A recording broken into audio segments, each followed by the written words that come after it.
bonjour. Aujourd'hui, dans ce cours, nous parlons de ce qu'on appelle la communauté de pratique.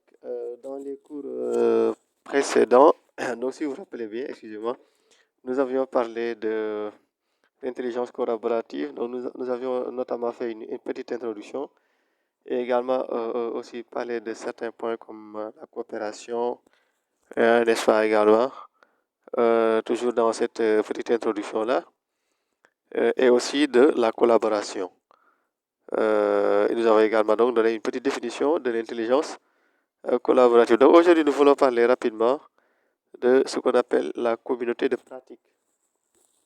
Donc la communauté de pratique, c'est quoi? Vous savez que donc, en intelligence collaborative, n'est-ce pas, on collabore, on échange. Et donc, l'intelligence collaborative, c'est une discipline, un champ qui invite à la collaboration et à l'échange. Et c'est pour cela que donc, n'est-ce pas, donc ça permet d'échanger des compétences, du savoir. Et ici, donc, si on parle de communauté de pratique, les communautés de pratique, en fait, ce sont c'est en fait donc c'est c'est quelque chose qui parle de plutôt les interactions qu'on peut retrouver en intelligence collaborative. Quand on travaille ensemble, par exemple, dans un même projet, ou bien par exemple autour d'un intérêt commun, donc là, n'est-ce pas, donc on peut dire que nous faisons de l'intelligence collaborative et surtout donc, et ici, donc, il y a des interactions. On va voir par exemple ce qu'on appelle l'apprentissage social, parce que vous savez qu'aujourd'hui, on parle beaucoup de ça, de ce qu'on appelle, par exemple, si vous allez dans le domaine de l'économie, on parle de l'économie sociale. Si vous allez par exemple dans l'économie sociale et solidaire. En tout cas, donc c'est le social aujourd'hui de plus en plus, on revient vers ça après un certain individualisme qui a été noté. On revient donc de plus en plus vers ce social-là. Par exemple, aujourd'hui, c'est ça qui a donné naissance à certaines entreprises dans certains domaines, n'est-ce pas? Donc, des entreprises dont le modèle économique est basé uniquement sur ce qu'on appelle l'économie sociale et solidaire. C'est-à-dire donc une économie qui est basée sur l'échange, le partage, au lieu seulement d'être fondée, d'être basée sur des transactions commerciales, c'est-à-dire donc échange, achat, vente, etc., n'est-ce pas? Donc, dans le domaine aussi de l'apprentissage également, par exemple, on peut retrouver ce qu'on appelle l'apprentissage social. Parce que donc, on peut, à travers, par exemple, des communautés, n'est-ce pas, donc, échanger et apprendre, permettre à chacun d'apprendre de l'autre, n'est-ce pas? Donc, par la pratique, bien sûr, et aussi par l'échange. Donc, l'échange de compétences, l'échange de connaissances.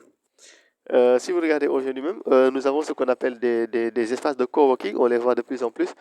Au lieu, par exemple, que la personne ait son bureau à lui, tout seul, ou bien, voilà, donc quand il fait son business de travail seul, il peut, par exemple, louer un espace partagé avec d'autres. Et là, donc, ça lui permettra, par exemple, de travailler, mais aussi de côtoyer d'autres. Et donc, ça aussi, c'est des modèles, n'est-ce pas, donc, de partage qu'on voit aujourd'hui, n'est-ce pas, dans le domaine, dans le domaine du business. Et donc, cette communauté de pratique aussi permet également ce qu'on appelle une capitalisation des connaissances, c'est-à-dire donc, n'est-ce pas, donc, de recenser toutes les informations, les connaissances, les compétences qui sont partagées, mais aussi de les sauvegarder quelque part. Et toujours donc dans cette communauté de pratique-là, nous pouvons aussi parler de ce qu'on appelle les conditions de mise en œuvre. En fait, donc, pour pouvoir réussir à travailler dans des communautés, donc, il faut essayer, par exemple, d'utiliser, n'est-ce pas, l'engagement des personnes avec lesquelles on travaille. C'est-à-dire, donc, il faut essayer de faire de sorte que on ait des collaborateurs engagés. Donc, l'engagement, c'est une des choses, n'est-ce pas, nécessaires pour qu'on puisse avoir une communauté, n'est-ce pas? Et surtout, donc, un engagement spontané, mais aussi volontaire. Un engagement spontané et volontaire qui va utiliser les TIC, ce qu'on appelle les technologies d'information et de communication, mais aussi qui va, n'est-ce pas, donc permettre d'avoir des formations, c'est-à-dire que ça va permettre ce qu'on appelle la montée en compétences. Les gens vont pouvoir, grâce à la communauté, n'est-ce pas, augmenter leurs compétences, augmenter leur savoir-faire. Si moi, par exemple, j'étais un étudiant qui avait arrêté mes études en licence 3, donc grâce à, par exemple, ces réseaux-là, ces communautés, je pourrais, pourquoi pas, par exemple, acquérir de nouvelles compétences. Et pourquoi pas, si j'ai la chance, faire des formations pour augmenter mon niveau de formation. Et donc, les technologies d'information aussi donc, aident beaucoup dans cela, dans la création de ces communautés-là. Parce qu'aujourd'hui, nous vivons à l'ère d'Internet et des réseaux sociaux. Donc, on peut utiliser des plateformes d'échange qui peuvent permettre de connecter les autres, n'est-ce pas? Mais quand même, il faut aussi ne pas oublier l'autorégulation et aussi donc de mettre sur place ce qu'on appelle des animateurs. C'est-à-dire qu'il faut qu'il y ait des personnes qui vont quand même réguler tout cela, mais aussi donc avoir des gens qui vont animer la communauté. Vous savez qu'aujourd'hui, on parle de ce qu'on appelle le community manager. Aujourd'hui, presque toutes les entreprises, en tout cas dans beaucoup d'entreprises, si vous allez trouver ce qu'on appelle des community managers. En français, on les appelle des gestionnaires de communauté. Ce sont des personnes qui sont recrutées et qui sont là que pour gérer la communauté qui tourne autour de l'entreprise. Bon, la communauté-là, dans cette communauté-là, on a les clients, on a aussi les partenaires, on a aussi les fournisseurs, etc. Donc, toutes ces personnes-là, que ce soit des personnes physiques ou bien des personnes morales, c'est ce qu'on appelle la communauté. Et donc, aujourd'hui, il y a des gens qui sont spécialisés dans ça, qu'on retrouve dans les entreprises ou bien dans certaines entreprises, et qui gèrent la communauté. Donc, ça, c'est utile.